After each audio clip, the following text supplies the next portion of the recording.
Welcome to Conversations from the Barn at Everwood Farmstead.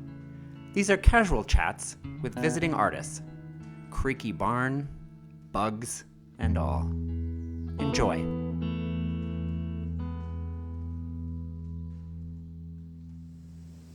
Welcome. This is Conversations from the Barn. I'm Chris Everett, and today I have the great privilege of speaking with Jeremiah Gamble.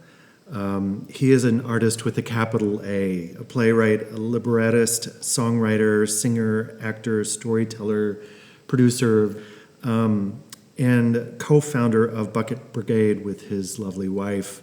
And we are really thrilled that you joined us for the artist retreat as you were just wrapping it up here on a Friday. How are you doing? I am doing wonderfully. Thank you, Chris. Welcome. So glad you Thank can you. sit down with me today. Tell me about your week. How has it been? It has been a delight, gift upon gift upon gift. It has been a reminder of things that I knew, but I needed to be reminded of. My love for words, and my love for the deeper things that words speak to. My wonder, I love to wonder at things, to regard them and look at them until something unlocks and I see something new. I love nature.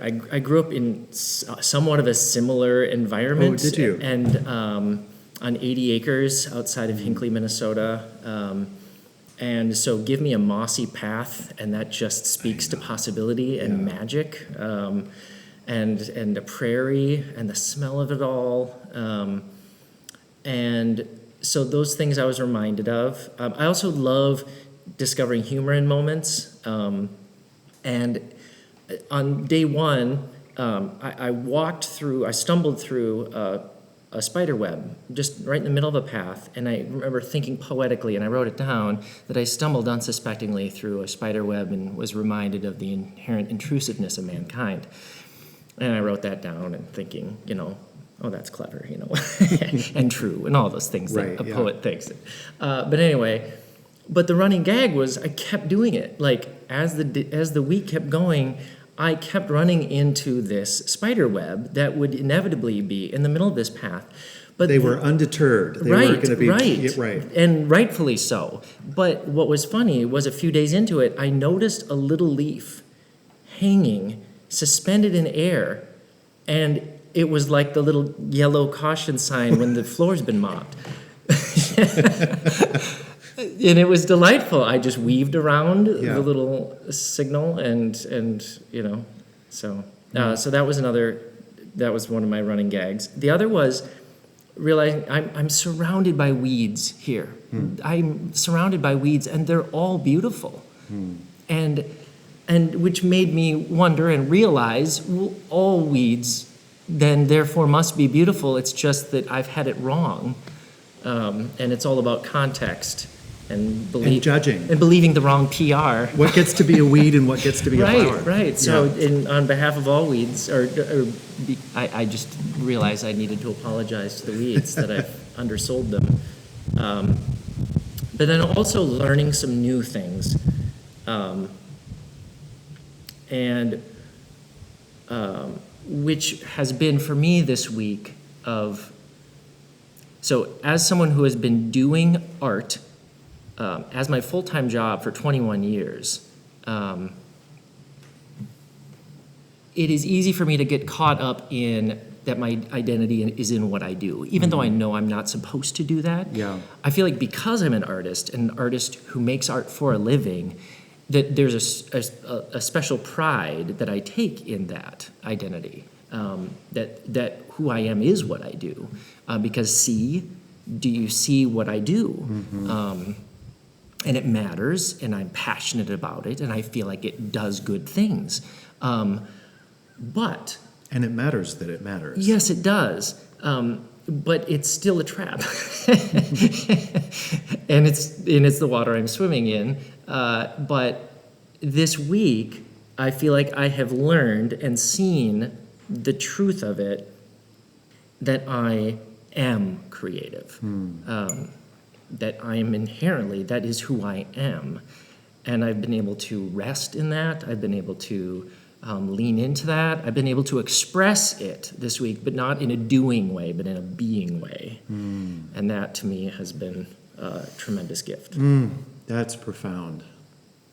It was a catalyst for me to submit the application to be here, was that I have been putting myself under, and it's my own darn fault, but the schedule has been write and produce a new musical every year for the last 3 years. Wow. And that's a full musical, and then fully produce it, and that's what we did. And so this is the end of that season, which was a fruitful season, but it was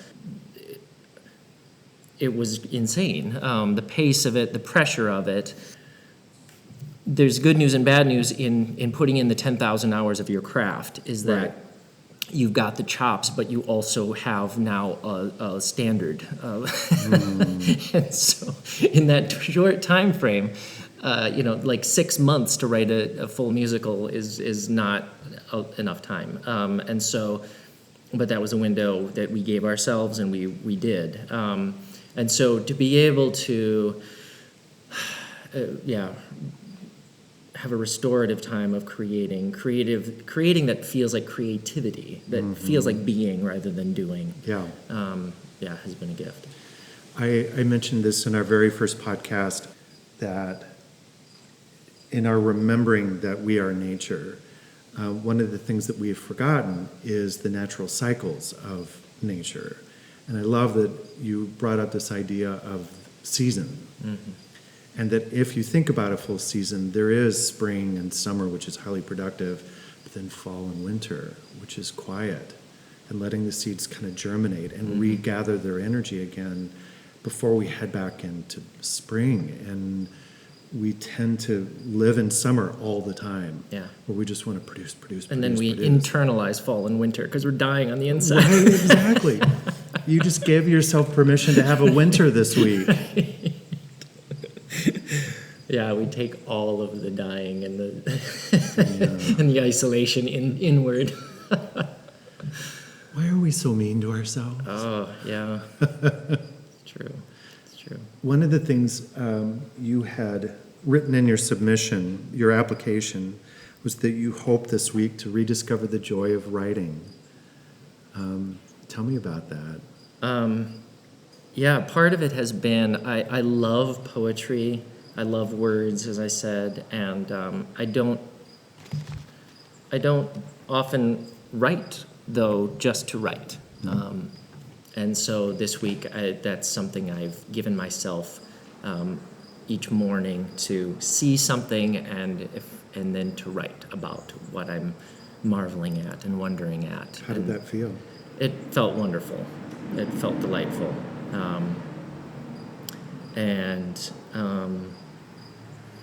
And then I did come with a few projects. A couple was to revisit some musicals that I had previously written, and maybe just be open to ideas for changes. But the other was a musical that I have not yet written, and so it just felt like the timing was all wrong. This was an idea that I had a few years back, but here was the window of time, so shouldn't that be the piece?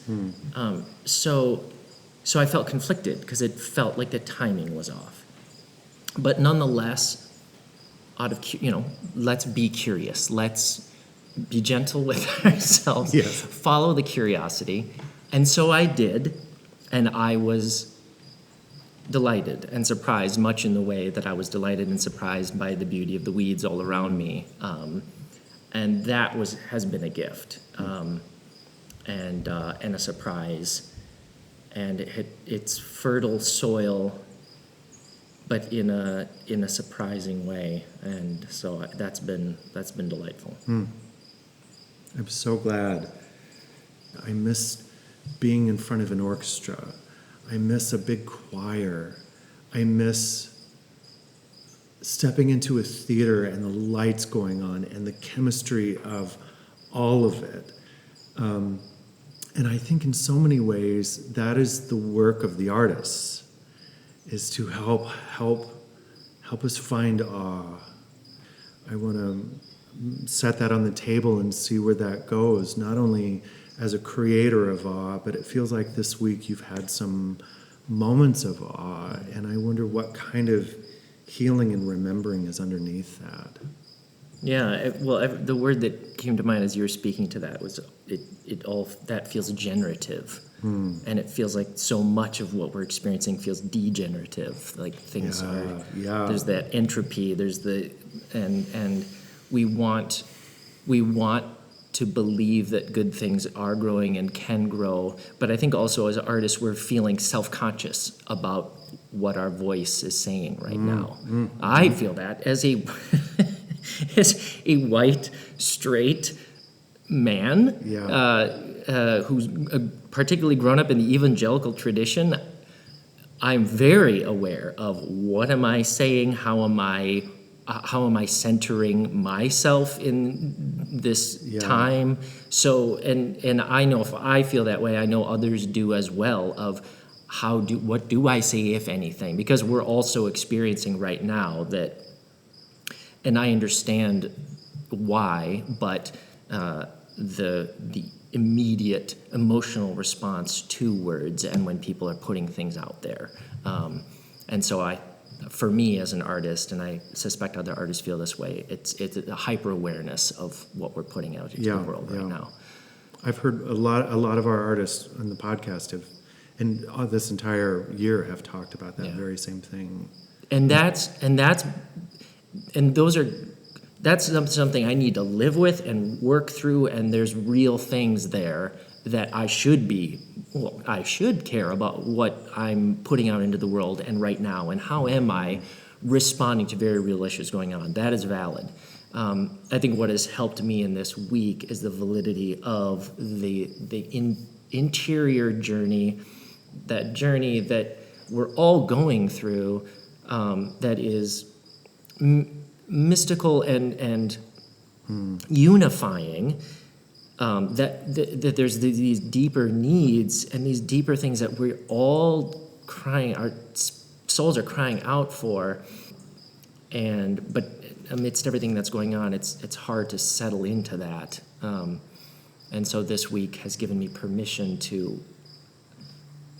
go to those places and discover some of those needs, but also some of the resources available to those needs for myself. And then you realize, these are universal resources as well. So if I maybe speak to them from an honest place, that maybe that becomes good news for somebody else. Yeah, that's beautiful. I'm going to wrap this up with my favorite question, which is, how have you experienced beauty today?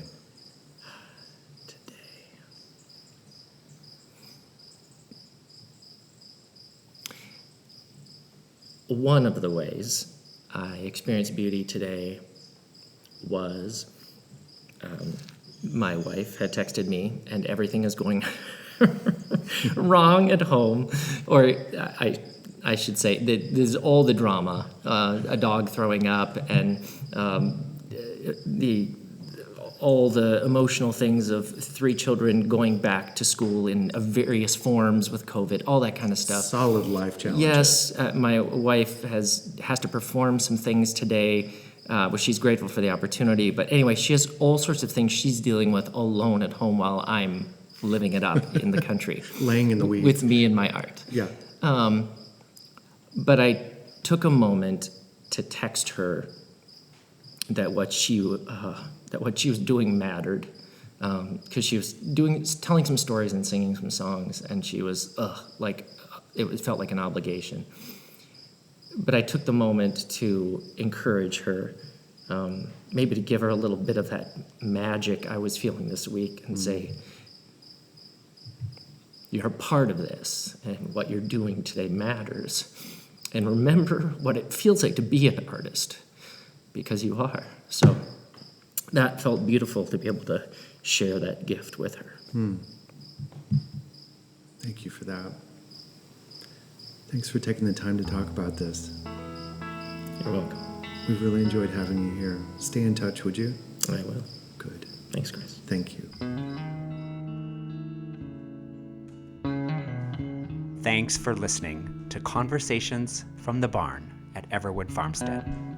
Our theme music is provided by John Mark Nelson. Wishing you all good health.